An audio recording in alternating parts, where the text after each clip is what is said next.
You ever get arrested for breaking into your own house?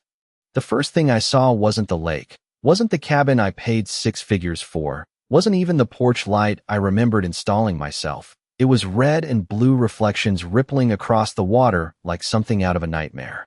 The air smelled like damp pine and cold metal, that sharp edge of night air right before everything goes wrong.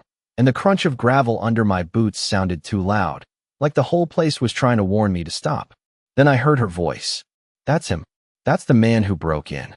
Calm, certain, like she'd rehearsed it. I turned, slow, hands visible, not because I was afraid, but because I already knew how this was going to look. Two officers stood between me and the front door of my own lakeside cabin, one hand resting near his belt, the other holding a flashlight that cut straight across my chest. Behind them, framed in the warm yellow glow of the cabin lights, stood Rebecca Whitmore, barefoot on my hardwood floors, wrapped in a robe like she owned the place. Her arms crossed, chin slightly raised, that tight smile that doesn't reach the eyes. The kind that says she's already decided how this ends.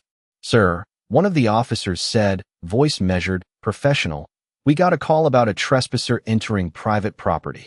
Private property. I almost laughed, but it caught in my throat. I could still smell the lake behind me, that familiar mix of algae and cool water, hear the faint slap of waves against the dock I built 3 summers ago, feel the weight of the keys in my pocket, the same keys that used to open that door before someone decided they didn't anymore. Rebecca didn't say anything else. She didn't need to. Her expression said it all. She thought she'd already won. I glanced past the officers, just for a second, taking in the details that didn't belong to her. The old oak beam over the doorway, the porch swing chain I'd replaced after the last storm, the faint scratch on the window frame from when the delivery guys bumped it bringing in the couch. Every inch of that place had a receipt, a record, a signature attached to my name. But right then, none of that mattered. Not to them. Not yet. I can explain, I said, keeping my voice level, steady, the way you do when you know raising it only makes things worse. The younger officer shifted his stance slightly, polite but firm. I'm going to need you to step away from the property for now, sir. Step away. From my own land. Rebecca's smile widened just a fraction, like she was trying not to enjoy it too much. The porch light buzzed softly overhead, a faint electrical hum I recognized instantly because I wired it myself. Funny how details stick with you in moments like that. I took a breath, slow, controlled, tasting the cold air, feeling that familiar pressure build. Not anger, not panic, something quieter. Calculation. Because the truth is, I didn't argue. I didn't raise my voice. I didn't pull out a single piece of paper or try to prove anything standing there on that gravel driveway. I just nodded once and stepped back. And if you were standing there watching, you probably would have thought the same thing Rebecca did. That I'd just lost my own house. What she didn't realize was that I hadn't even started. I stayed on the gravel long after the patrol car lights faded, the silence settling back over the lake like nothing had happened. But everything felt different now. Sharper, colder, like the place itself was watching me think. The porch light flicked off behind those closed curtains, and just like that, Rebecca erased me from my own property again, one switch at a time. I could still hear the echo of her voice in my head, calm and certain, like she had practiced it in the mirror, like she had already convinced herself of a version of reality where I did not exist. The wind rolled in off the water, carrying that damp mineral smell that always reminded me why I bought this place in the first place. Quiet mornings, no city noise, just the steady rhythm of waves hitting the dock every few seconds, measured, predictable. That rhythm used to mean peace. Tonight, it sounded like a clock counting down. I slipped my hands into my jacket pockets and felt the edges of my phone, cool and solid, and for a second I just stood there, replaying everything from the moment I turned. The key in the lock to the second that officer asked me to step away like I did not belong. Most people would have argued right there on the spot, pulled out documents, raised their voice, tried to prove ownership in the middle of a driveway under flashing lights. That never works. Not when the story has already been told before you even speak. Rebecca did not call them to find out what was true. She called them to control what looked true. And for a few minutes, she did. I exhaled slowly, watching my breath fade into the dark, and then I started walking back toward my truck parked about 50 feet down the dirt path, the tires crunching softly under my weight as I moved. Every step felt deliberate, not rushed, not frustrated, just precise. Because the truth was, none of what just happened surprised me. The signs had been there for weeks, small things at first, an email questioning maintenance access, a message about community compliance that did not apply to a standalone Lakeside property, a request to reroute mail deliveries under her name for security reasons. At the time, it read like overreach. Now it looked like preparation. She had been building this moment piece by piece, setting the stage so when I finally showed up, she could flip the switch and make me the outsider in my own investment. I opened the truck door, the familiar creak of the hinge cutting through the quiet, and sat down without turning the engine on, just letting the stillness settle around me. The dashboard clock read 11:42 p.m., numbers glowing faint green, steady and calm, completely unaware that someone had just tried to rewrite ownership in the span of a single phone call. I pulled out my phone and scrolled back through the documents I had not needed in years, the lease agreement, the management contract, every signature time-stamped and verified, all sitting there untouched, waiting. That is the thing about real ownership. It does not shout. It does not argue in driveways. It waits in records, in clauses, in lines of text most people never bother to read. Rebecca thought she controlled the narrative because she controlled the moment. But moments pass. Paper does not. I leaned back against the seat, the faint smell of leather and old receipts filling the cab, and allowed myself the smallest hint of a smile, not because of what just happened, but because of what was about to happen next. She had called the system to remove me. She just did not realize I knew exactly how to use that same system to remove her. I did not start the engine right away. I just sat there, fingers resting on the steering wheel, listening to the quiet tick of the cooling metal under the hood and the distant ripple of water brushing against the dock like it had done every night for years, steady and indifferent to whatever drama played out on land. Then I opened my phone again, not to scroll this time, but to work. My thumb moved with purpose, pulling up the property management dashboard I had not needed to touch since the lease went active 8 months ago. Everything was still there, clean, organized, untouched by whatever version of reality Rebecca had built inside that cabin. Her name sat right where it always had, under tenant information, not owner, not co-owner, tenant. The word felt heavier now, like it carried more weight than she realized. I tapped into the lease agreement, the same digital document she signed electronically, time-stamped down to the second, verified through the management company I owned. Page after page of standard terms, maintenance clauses, occupancy limits, nothing dramatic, nothing emotional, just structure. And buried exactly where I remembered, Section 14, termination conditions. I zoomed in slightly, rereading each line not because I needed to understand it, but because I wanted to feel the precision of it again. Unauthorized denial of property access to the legal owner. Misrepresentation of ownership status. Interference with landlord entry rights. Each phrase read like it had been written for tonight, like this entire situation had already been accounted for long before Rebecca ever decided to pick up her phone and call for help. Outside, the wind shifted slightly, pushing a soft wave against the shoreline, the sound low and hollow, echoing across the dark water.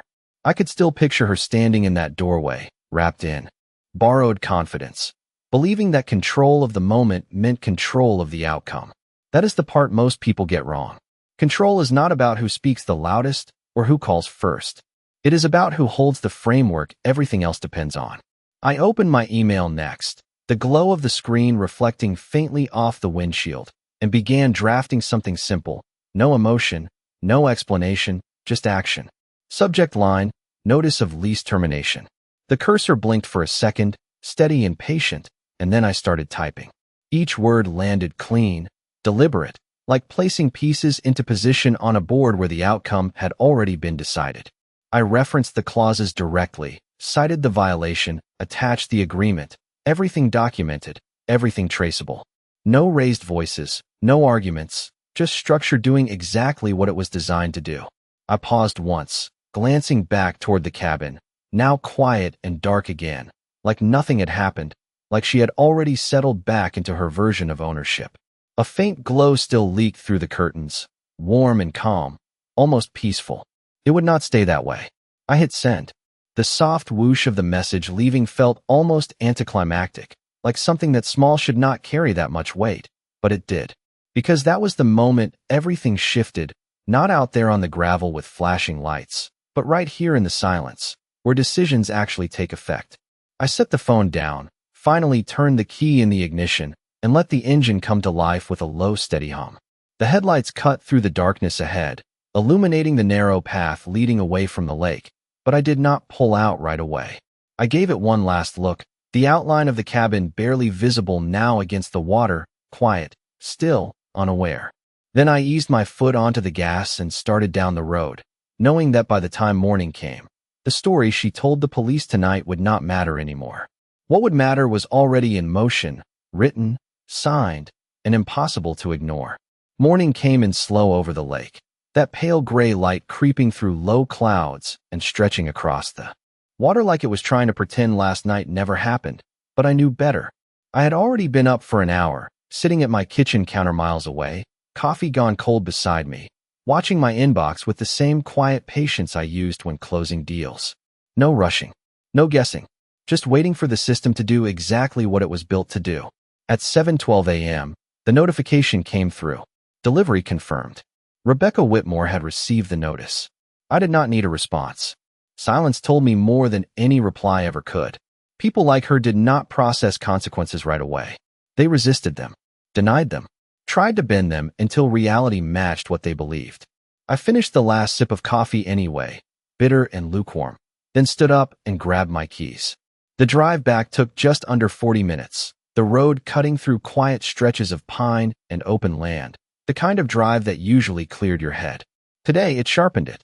Every mile brought the pieces into alignment, every turn reinforcing something simple. This was never about confrontation. It was about sequence. When I pulled up near the property line again, the lake looked the same as it always did, calm, reflective, almost indifferent, but the driveway told a different story. Fresh tire tracks, deeper than usual, cutting across the gravel like someone had been pacing back and forth. The front curtains were open now, sunlight spilling into the cabin, and Rebecca stood inside, phone pressed to her ear, moving quickly, pacing in short, tight circles like she was trying to outrun something she could not see. I stepped out of the truck slowly, closing the door with a soft click that still seemed louder than it should have been in that quiet space. The air carried that familiar mix of lake water and sun-warmed wood, but underneath it, something else lingered now, tension, sharp and invisible. She saw me almost immediately. Her movement stopped mid-step, her posture stiffening as she turned toward the window, eyes narrowing like she could not quite believe I came back. Then the door flew open. "I told you to stay off this property," she snapped, voice tight, faster now, not as controlled as the night before. "I already called the police once. Do not make me do it again." I did not answer right away. I just watched her for a second, taking in the shift. The robe was gone, replaced with something more put together, like she needed to look official now, like appearance could reinforce authority. But her hands gave her away. They were not still. They never are when control starts slipping. "You got my email," I said finally, calm, even, no edge to it. Her expression flickered for just a second, that brief moment where certainty cracks before someone tries to patch it back together. "That is not valid," she shot back quickly. "I have rights here. I have lived here for months. You cannot just show up and pretend you own the place." Pretend. The word hung there between us, heavier than she intended. I nodded slightly, like I was considering it, like I had not already moved 3 steps ahead of that argument. From somewhere down the road, I heard the faint hum of another vehicle approaching, low and steady, growing louder with each second. Rebecca heard it too. Her eyes shifted past me toward the driveway entrance, her jaw tightening as the sound became unmistakable. Tires on gravel. Slow. Controlled. Not urgent. Not confused. Purposeful. I stepped slightly to the side without breaking eye contact, giving the incoming vehicle a clear path forward, and for the first time since I arrived, I saw something new settle into her expression. Not confidence. Not anger. Something thinner. Something quieter. Doubt. Because whatever she thought last night was, whatever version of ownership she built in her head, was about to meet something much harder to argue with than flashing lights and a quick story. It was about to meet procedure. The vehicle rolled into view slowly, tires pressing into the gravel with that steady, deliberate crunch that carried authority without needing to announce it. A white county SUV with the seal on the door catching the morning light just enough to make it unmistakable. It did not rush. It did not hesitate. It just moved forward like it already knew exactly where it was supposed to be. Rebecca's shoulders tightened the second she saw it, her stance shifting from confrontation to something more rigid, more calculated, like she was trying to recalibrate in real time. The engine cut off, and for a brief moment everything went quiet again, the kind of silence that sits heavy in the air right before something changes. Then the driver's door opened. A man stepped out, mid-50s, calm posture, pressed shirt, the kind of presence that does not need to raise its voice to be heard. He did not look at me first. He looked at the cabin, then at Rebecca, then back at me. Assessment, not reaction. That difference matters more than most people realize. "Morning," he said, voice even measured. No urgency, no confusion, just procedure. I gave a small nod in return, nothing more. Rebecca stepped forward quickly, like she needed to reclaim ground before it slipped too far. "Officer, thank you for coming back," she said, her tone trying to return to that controlled confidence from the night before, but it was thinner now, stretched. "This is the man I told you about. He keeps coming onto my property. I already explained everything last night." The man did not interrupt her. He let her finish. Then he reached into a slim folder tucked under his arm and pulled out a single document. The paper crisp, edges clean, the kind of printout that does not exist without intention. "Ma'am," he said, still calm, still steady. "We received a formal notice this morning regarding this property." He held the paper just slightly forward, not offering it yet, just presenting it as something real, something that existed whether she acknowledged it or not.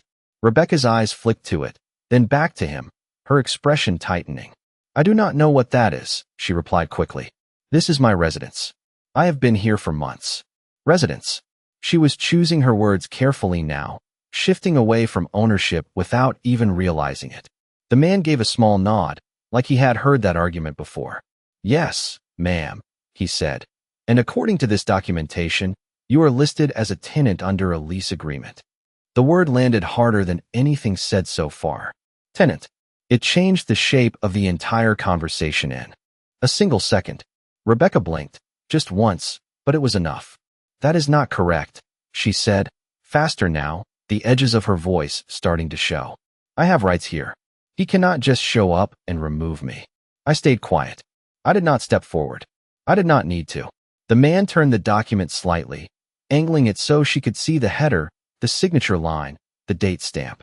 "The notice outlines a termination of that lease based on specific violations," he continued, tone unchanged. "It also authorizes enforcement if access is denied to the property owner." He let that hang there for a moment, not pushing it, just allowing it to exist. Rebecca's gaze shifted again, this time landing on me, searching, recalculating, trying to find a version of this where she still held control. But there was no space left for that version anymore. The lake behind us stayed quiet, the water moving in slow, steady patterns, like it had all morning, like it would long after this moment passed. And standing there between the cabin and the gravel, between what she believed and what was actually written, the difference finally became impossible to ignore. Procedure had arrived, and it was not leaving without finishing what it started. Rebecca did not take the paper at first. She just stared at it like it might disappear if she refused to acknowledge it, her fingers curling slightly at her sides, nails pressing into her palms, as if that pressure could anchor her back into control. The man did not move closer. He did not push it into her hands. He simply held it there, steady, patient, like the document itself carried enough weight to bridge the space between them when she was ready to see it.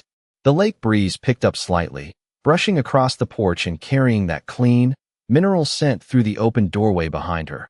The same scent that used to mean quiet mornings and coffee by the water, now mixing with something tighter, sharper.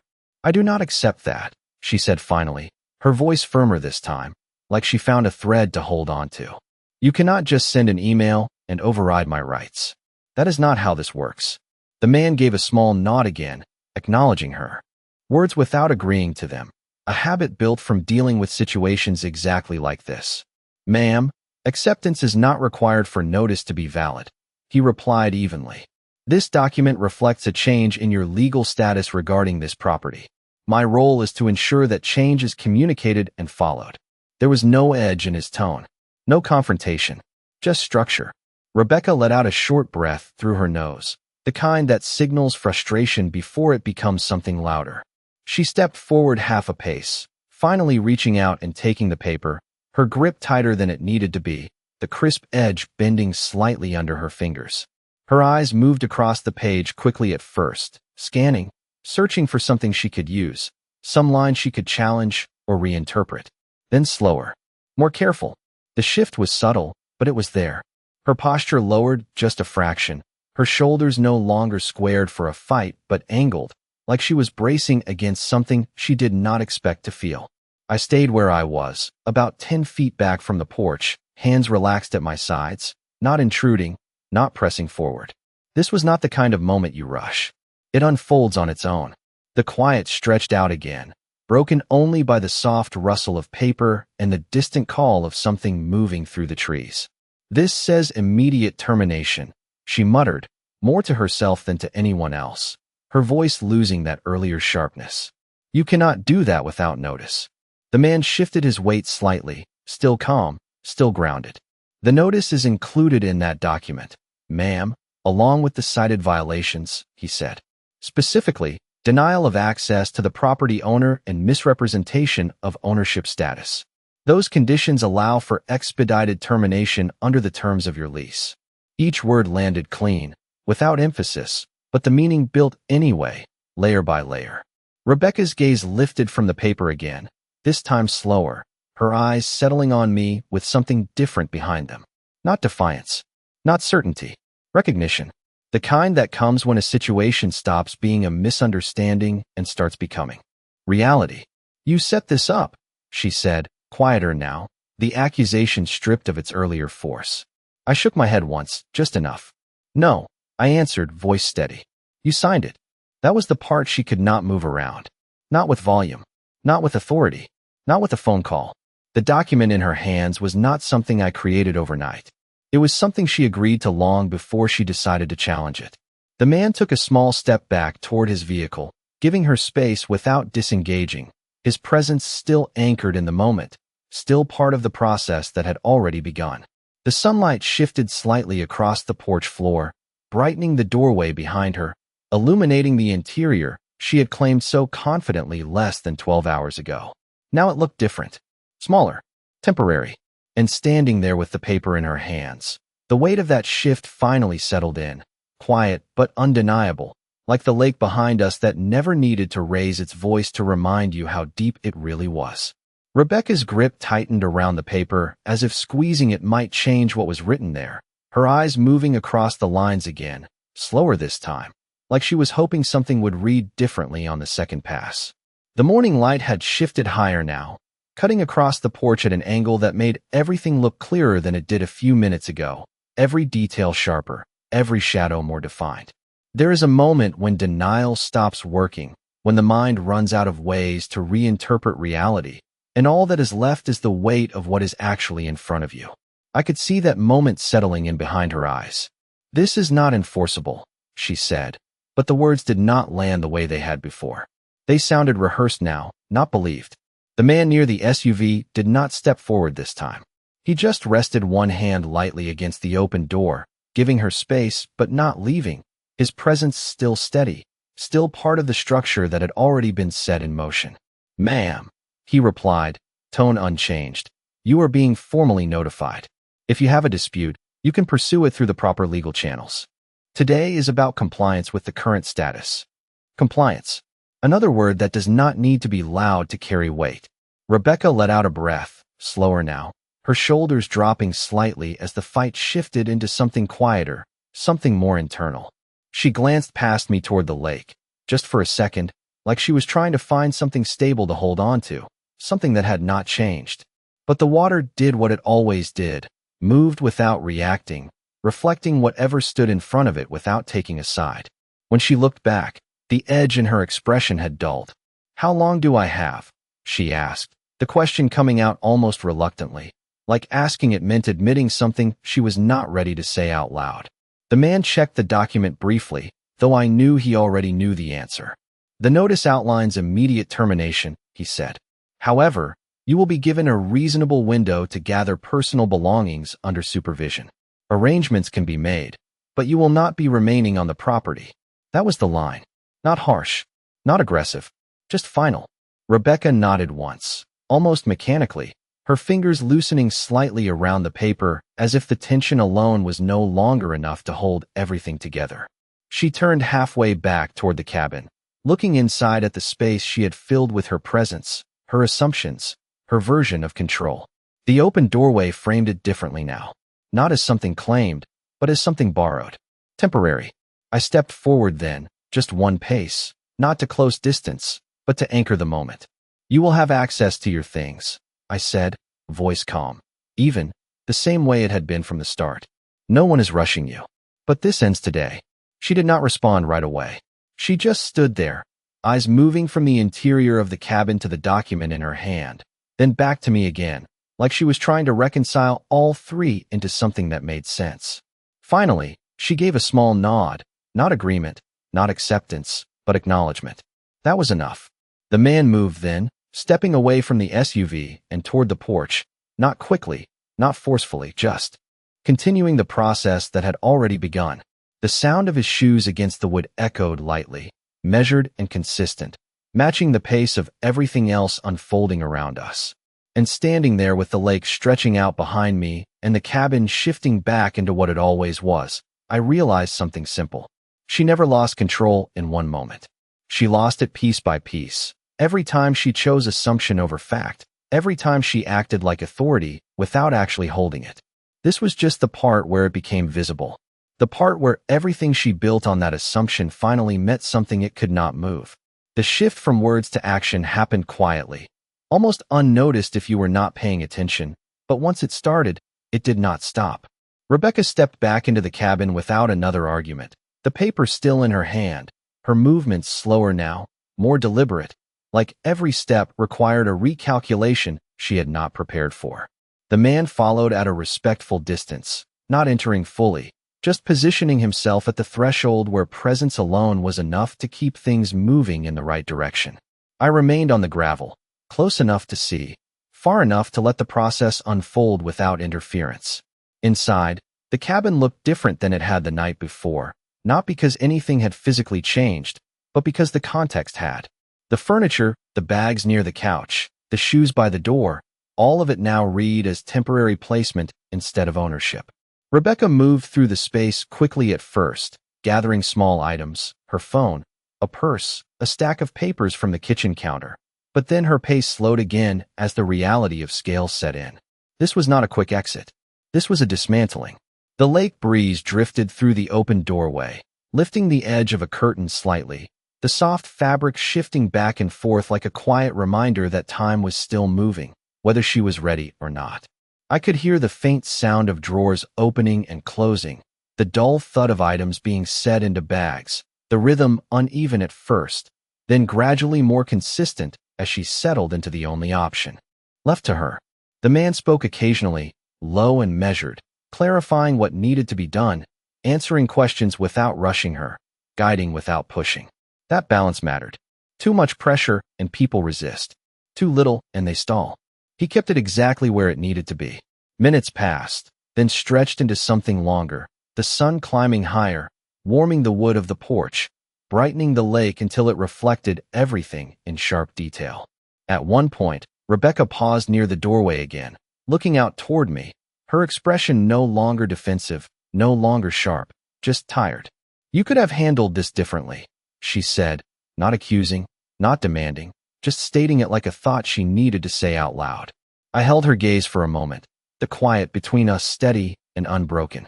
"So could you," I replied, just as evenly. There was nothing else to add to that. She nodded once, small and almost automatic, then turned back inside without another word. The rest unfolded without interruption. More bags, more careful movements, a few items set aside, reconsidered, then packed again. Every action grounded in the same realization she had reached on the porch. This was not negotiable.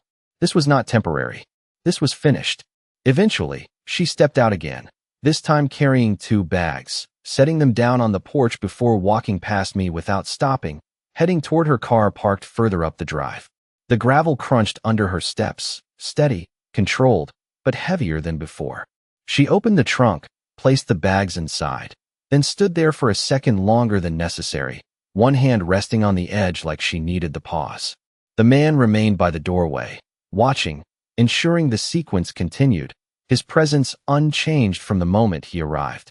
I stayed where I was, the lake behind me calm and wide, reflecting a sky that had fully cleared now, bright and open. And as Rebecca moved back toward the cabin to gather what was left, it became clear that what started as a single phone call had turned into something much bigger than she expected. Not loud, not chaotic, just precise. One step at a time, exactly as it was meant to happen. By late morning, the cabin was almost empty. The kind of empty that does not come from neglect, but from removal, from intention, from something being undone piece by piece until all that is left is the structure itself.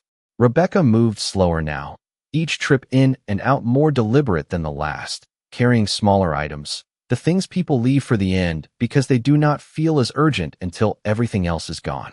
The man stood just inside the doorway, no longer needing to say much, his role shifting from guidance to confirmation, making sure the process reached its natural conclusion without interruption.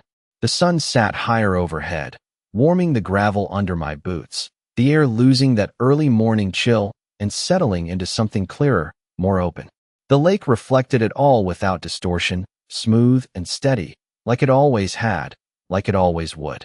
Rebecca stepped out one final time, a single bag in her hand, lighter than the others, something personal she had held onto until the very end. She paused on the porch, not looking at me, not looking at the man, just taking in the space behind her one last time. The doorway framed it clean now, no clutter, no signs of occupation, just the quiet interior of a place returned to what it was meant to be. She walked past me without speaking, the gravel shifting under her steps, slower than before, but steady. When she reached her car, she opened the trunk, placed the last bag inside, then closed it with a soft, final click that echoed just enough to mark the end of something. For a second, she rested her hand on the top of the trunk, her shoulders rising slightly with a breath she held longer than necessary, then let go. No more words. No more arguments. She got into the driver's seat, the engine turning over with a low hum, and after a brief pause, she pulled forward, the tires tracing the same path she had taken when she first arrived. Only now there was nothing left tying her to it. The vehicle disappeared down the road slowly, the sound fading until it blended back into the quiet of the trees and distant water. The man stepped fully out onto the porch then, taking one last look inside before turning to me. "Property is clear," he said simply, tone unchanged, like this was just another completed step in a process that worked exactly as designed. I nodded once. He closed the front door gently, the latch clicking into place with a clean, final sound, then walked back toward his vehicle without urgency, without lingering. Within minutes, he was gone too, leaving behind the same stillness that had been there before any of this started. I walked up the porch steps slowly, the wood solid under my feet, familiar in a way that felt different now, not because anything had changed, but because something had been restored. I reached into my pocket, pulled out the keys, and this time when I unlocked the door, it opened without resistance, without question. The air inside carried that same faint scent of wood and lake water, untouched beneath everything that had come and gone. I stepped in, closing the door behind me, the quiet settling back into place like it had been waiting. And standing there in the center of the room, I realized something simple. She thought calling for help would give her control. She thought being loud first would make her right. But control was never about who made the call. It was about who held the authority behind it. And in the end, she used a phone to try to remove me. I used a signature to remove her,